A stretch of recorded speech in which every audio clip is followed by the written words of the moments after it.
Hey coach, welcome back to iCoach Kids. In the previous videos, we looked at what coaches can do to promote the personal development of children through sport. There were lots of ideas and practical tips that we can use straight away.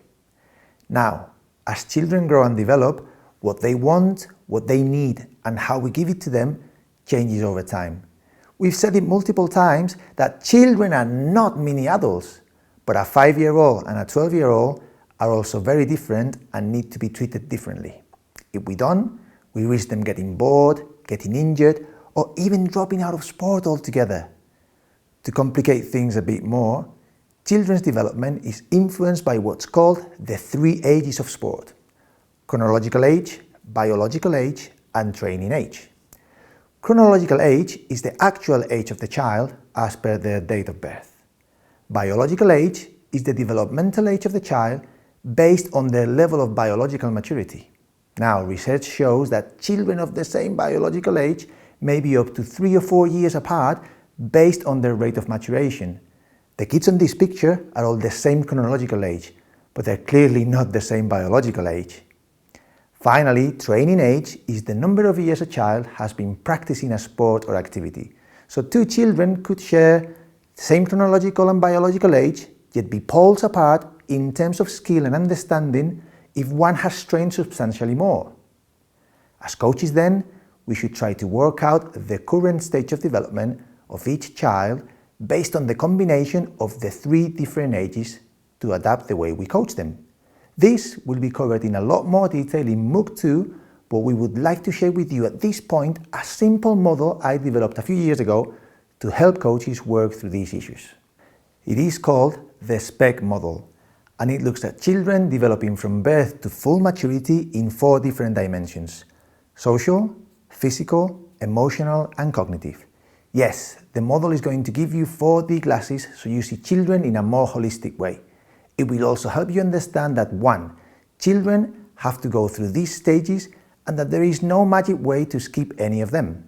And 2. That your job is to pitch sessions and activities at the right level of demand in all 4 development areas, or you are setting yourself for disaster.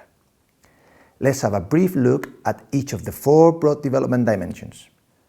Remember, you can find more information in the study guide. Let's start with physical development. Some key facts coaches need to know include: first, children grow at different rates from birth to full maturity, and this affects what they're capable of learning and doing, as well as their proneness to injury. Some of them, particularly girls, may have a growth spurt as puberty starts from as early as 11 years of age. What coaches need to know is that during periods of rapid growth, coordination may suffer as the brain adapts to the new proportions, and children may experience growing pains and be more susceptible to high impact or repetitive strain injuries. Second, children grow from the top down and from the center out. The implication for coaches is that children will be able to control body parts closer to the brain and to the midline earlier than those further away. Think about it this way: they will be better with their hands than with their feet, and better with the strength-based activities than dexterity-based ones.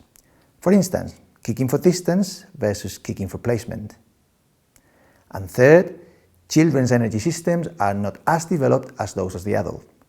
Their aerobic and anaerobic systems will not be working at full capacity until their teens. For coaches, it means that particularly young children should not be working for more than 5 to 20 seconds at a time, with equal recovery periods. They will progressively be able to engage in longer and more intense activities. What about the social development area? This is what coaches need to know. First, children start by being very self-centered and unable to share or work cooperatively. When given the chance, however, they progressively become more able to work in groups and actually enjoy it a lot. For you as a coach, this may mean being mindful that very young children may not be ready to work in groups or to complete tasks that require high amounts of cooperation or collaborative thinking. It may also mean that some kids may appear selfish and self-centered, but that doesn't mean that they are bad kids. It's just the way they are. Second, Children do not always understand the difference between their performance and the teams. They don't really get that different players may have different roles either. And they also struggle to see that working together for a common purpose, even if this means sacrificing your own goals, is a desirable thing to do. Again, as a coach, don't get mad if a child appears selfish or disinterested in the group. Just help them understand until they get it.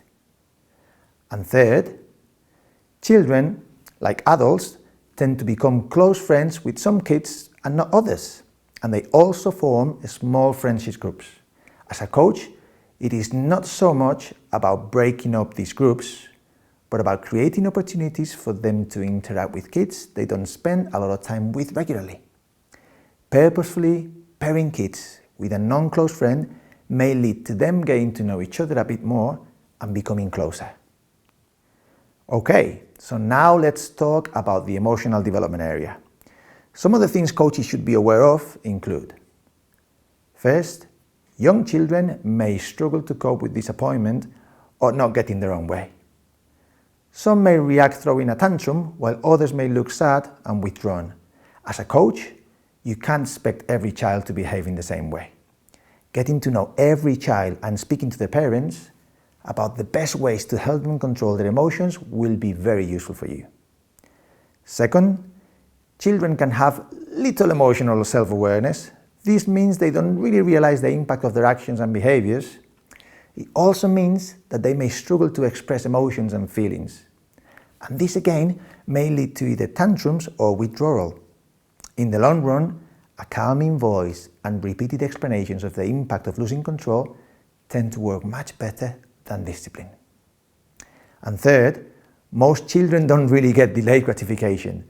So this idea of if you work hard, we'll play games at the end may not really work. As a coach, while fostering the development of their delayed gratification capacity, you have to make sure there is sufficient immediate gratification for them to enjoy the sessions and keep coming back for more. And finally, let's explore the cognitive development area. First, coaches need to understand that children learn in multiple ways: by doing, by observing and emulating, by listening, etc. But coaches also need to know that at first, children will learn much more by doing and using trial and error than by observing and listening. For you as a coach, it means that the focus should be on giving kids a greater chance of doing and trying things and using simple demonstrations and explanations when required.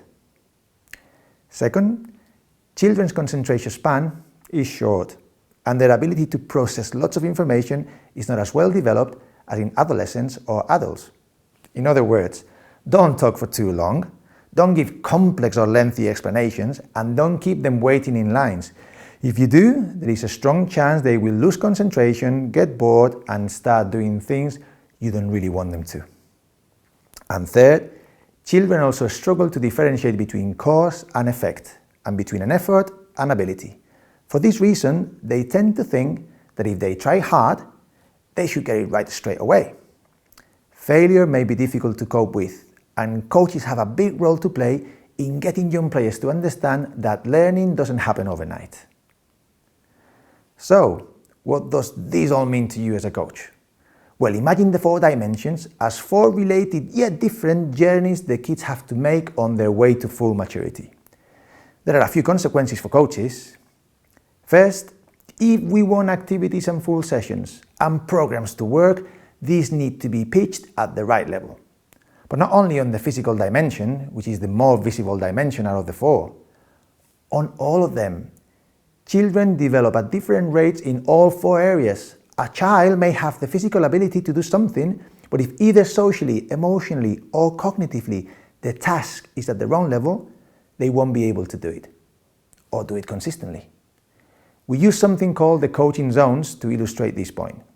As you can see in this figure, when we get it right and our activities and sessions are set right above the kids' current level of ability, the magic happens, and they enjoy themselves and learn a lot. We call that the learning zone. And that's where we want kids to be as much as possible in our sessions. Anything below that, we call the comfort zone, where learning may be consolidated and things feel safe, But if kids spend too long there, they quickly drop into the boredom zone.